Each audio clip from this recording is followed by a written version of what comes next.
America అధ్యక్షుడిగా రెండోసారి ప్రమాణ స్వీకారం చేసిన తర్వాత ట్రంప్ పలు వివాదాస్పద ఎగ్జిక్యూటివ్ ఆర్డర్లు జారీ చేశారు. అందులో భాగంగా ట్రాన్స్జెండర్లపైన పలు ఆంక్షలు విధించారు. Keeping men out of women's sports అనే ఎగ్జిక్యూటివ్ ఆర్డర్ను జారీ చేశారు. అప్పట్లో ఇది వివాదాస్పదమైంది. ఇప్పుడు ట్రంప్ ప్రభుత్వం సైలెంట్గా ఈ ఆర్డర్ను అమలు చేసింది. జూలై 21న యుఎస్ ఓపీసీ తన వెబ్సైట్లో అథ్లెట్ సేఫ్టీ పాలసీ కింద ఒక చిన్న పేరాగ్రాఫ్ను చేంజ్ చేసింది. ట్రాన్స్జెండర్ మహిళలను మహిళల క్రీడలలో పోటీ చేయకుండా నిషేధిస్తున్నట్లు పేర్కొంది.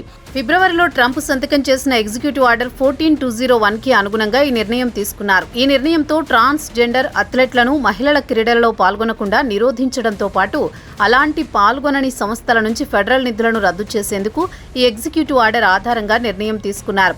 యుఎస్ ఓపీసీలోని 54 సభ్య సంస్థలైన నేషనల్ గవర్నింగ్ బాడీస్ అన్నీ ఈ నిషేధాన్ని అనుసరించాలని ఆదేశాలు జారీ చేశారు. ఇక గతంలోలా వ్యక్తిగత క్రీడా సమాఖ్యలు తమ సొంత నియమాలను నిర్ణయించే స్వయం ప్రతిపత్తి కూడా ఇప్పుడు తొలగించారు. ఫెడరల్ చార్టర్డ్ సంస్థగా తాము ఫెడరల్ అంచనాలకు కట్టుబడే ఉండాలని యుఎస్ ఓపీసీ సీఈఓ సారా హిర్ష్లాండ్, ప్రెసిడెంట్ జీన్ సైక్స్ పేర్కొన్నారు. ఈ మార్పులు ట్రంప్ ఎగ్జిక్యూటివ్ ఆర్డర్కు అనుగుణంగా తీసుకున్నామని స్పష్టం చేశారు.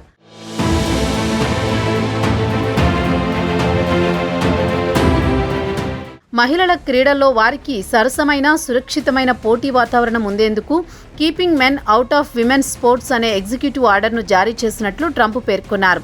ఈ ఆర్డర్ ట్రాన్స్జెండర్ మహిళలను మహిళల క్రీడల నుంచి నిషేధించడమే కాక అంతర్జాతీయ ట్రాన్స్జెండర్ అథ్లెట్లకు 2028 లాస్ ఏంజల్స్ ఒలింపిక్స్లో పాల్గొనేందుకు వచ్చేవారి యుఎస్ వీసాలను నిరాకరించమని స్టేట్ డిపార్ట్మెంట్ను ఆదేశిస్తుంది.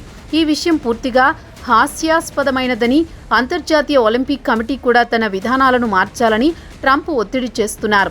గతంలో అంతర్జాతీయ ఒలింపిక్ కమిటీ వ్యక్తిగత క్రీడా సమాఖ్యలకు ట్రాన్స్జెండర్ అథ్లెట్లు పాల్గొనే నిర్ణయాన్ని వారికే వదిలేసింది.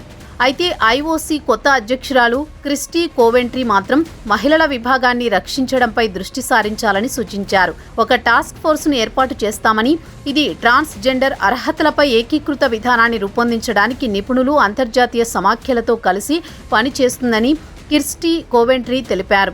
Swimming, cycling, track and field వంటి క్రీడలు ఇప్పటికే ట్రాన్స్జెండర్ మహిళలను మగ ప్యూబర్టీ అనుభవించిన వారిని మహిళల ఈవెంట్లలో పోటీ చేయకుండా నిషేధించాయి. ఇక టెస్టోస్టెరాన్ స్థాయిలపై పరిమితులను విధించడంతో పాటు అర్హతా నియమాలను సాఖర్ సమీక్షిస్తోంది.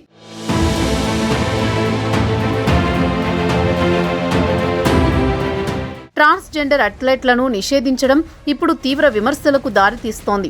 ఈ విధానం అథ్లెట్లను అవమానకరమైన సెక్స్ టెస్టింగ్ పద్ధతుల నుంచి రక్షించడంలో విఫలమైందని నేషనల్ విమెన్స్ లా సెంటర్ యొక్క అధ్యక్షురాలు ఫాతిమా గాస్ గ్రేవ్స్ పేర్కొన్నారు.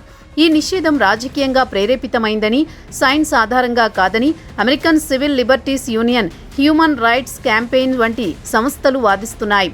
టెస్టోస్టెరాన్ సప్రెషన్ చేయించుకున్న ట్రాన్స్జెండర్ మహిళలకు సిస్ జెండర్ మహిళలపై స్పష్టమైన జీవన సంబంధ ప్రయోజనం లేదని Canadian centre for ethics in sports తెలిపింది. అయితే మరికొందరు మాత్రం నిషేధానికి మద్దతు ఇస్తున్నారు. మగ ప్యూబర్టీ తర్వాత ట్రాన్స్జెండర్గా మారిన వారికి పోటీలో అవకాశం కల్పిస్తే అది పోటీ నీతిని దెబ్బతీస్తుందని వాదిస్తున్నారు. ఇదిలా ఉండగా కాలిఫోర్నియా, మిన్నెసోటా వంటి రాష్ట్రాలు ఈ ఫెడరల్ నిషేధాన్ని విభేదిస్తున్నాయి.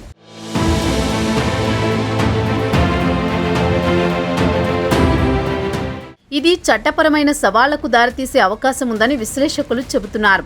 ట్రంప్ ప్రభుత్వం తీసుకున్న ఈ నిర్ణయం 2028లో లాస్ ఏంజల్స్లో జరిగే ఒలింపిక్స్లో అమెరికా తరపున పోటీ చేసే ట్రాన్స్జెండర్ మహిళలపై తీవ్ర ప్రభావం పడుతుంది. అయితే ఇప్పటి వరకు అమెరికా నుంచి ఒక ట్రాన్స్జెండర్ మహిళ కూడా ఒలింపిక్స్లో పోటీ చేయలేదు.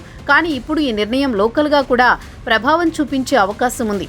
ఇప్పటికే అమెరికాలో యుఎస్ఏ ఫెన్సింగ్ ఆగస్టు 1 నుంచి మహిళల ఈవెంట్స్లో కేవలం మహిళా అథ్లెట్లను మాత్రమే అనుమతిస్తున్నట్లు ప్రకటించింది. ట్రాన్స్జెండర్ మహిళలు, నాన్ బైనరీ, ఇంటర్సెక్స్ అథ్లెట్లను పురుషుల విభాగంలోనే పోటీ పడాలని ఆదేశాలు జారీ చేసింది. అయితే ఈ విధానంలో స్పష్టత లేకపోవడం వల్ల అథ్లెట్లు సెక్స్ టెస్టింగ్ లేదా ఇతర అవమానకర పద్ధతులను ఎదుర్కోవచ్చని విమర్శకులు హెచ్చరిస్తున్నారు. 2028 లాస్ ఏంజల్స్ ఒలింపిక్స్కు ముందు ట్రంప్ ఈ ఆర్డర్ను అమలు చేయడం ఉద్దేశపూర్వకంగా చేసినట్టే ఉందంటున్నారు విశ్లేషకులు. ట్రంప్ ప్రభుత్వంతో సన్నిహిత సంబంధాలను కొనసాగించేందుకు యుఎస్ ఓపీసీ ఈ నిషేధాన్ని అమలు చేసినప్పటికీ పలు రాష్ట్రాలు మాత్రం దీన్ని వ్యతిరేకిస్తున్నాయి. అంతేకాక దీనిపైన పలువురు అథ్లెట్లు కోర్టులను ఆశ్రయించనున్నారు. ఇప్పుడు ట్రంప్ నిర్ణయం ఐఓసీ భవిష్యత్తు విధానాలపైన ప్రభావం చూపించే అవకాశం ఉంది. ఒలింపిక్స్లో పాల్గొనేందుకు అనుమతి లేదంటూ ట్రాన్స్జెండర్ మహిళలను నిషేధించడం వారి హక్కులను ఉల్లంఘించడమే అవుతుందని విశ్లేషకులు చెబుతున్నారు. అయితే మహిళలకు క్రీడల్లో అవకాశాలు లభిస్తాయని, నిషేధాన్ని అమలు చేయాల్సిందేనని కొంతమంది పట్టుబడుతున్నారు.